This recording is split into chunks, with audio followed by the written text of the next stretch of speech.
Nagiging mainit na ang bilangan sa US presidential elections dahil sa unti-unting paglabas ng mga electoral votes mula sa iba't ibang estado ng bansa. Na ang wooden satellite na Lignosat nakalipad na palabas ng mundo.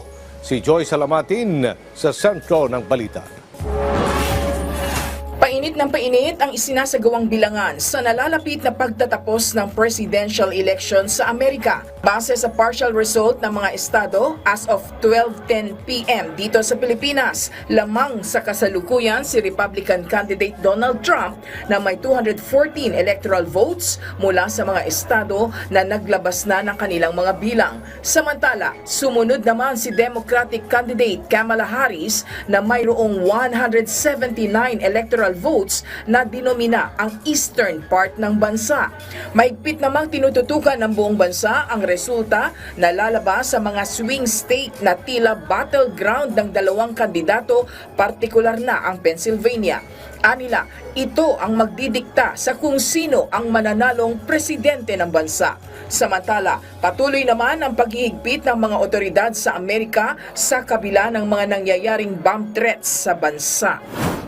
Tinatayang nasa higit 11,000 North Korean soldiers ang namamalagi ngayon sa border ng Kursk sa Russia. Ito'y ayon sa bagong impormasyon na nakalap ng Kyiv Intelligence Agency matapos ang deployment ng North Korea sa rehiyon. Ayon kay Ukrainian President Volodymyr Zelensky, nakakabahala na ang mga pagkilos na isinasagawa ng Russia laban sa kanila. Anila, tila hindi raw nagkakaroon ng mga pagkilos ang kanilang mga Western country partner. Dahil dito, patuloy ang kanilang panawagan sa mga bansa nilang kaalyado ng pagkilos at pagkondena sa mga aksyon ng Russia at North Korea. Matagumpay na inilunsad ng SpaceX ang kauna-unahang wooden satellite na Lignosat.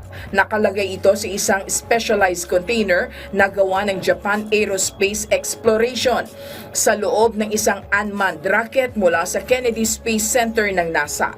Kaugnay niyan, naniniwala naman ang mga scientist ng Kyoto University na maiiwasan ng naturang satellite ang pag-generate ng metal particles na may negatibong epekto sa atmosphere. Joy Salamatin para sa Pambansang TV sa Bagong Pilipinas.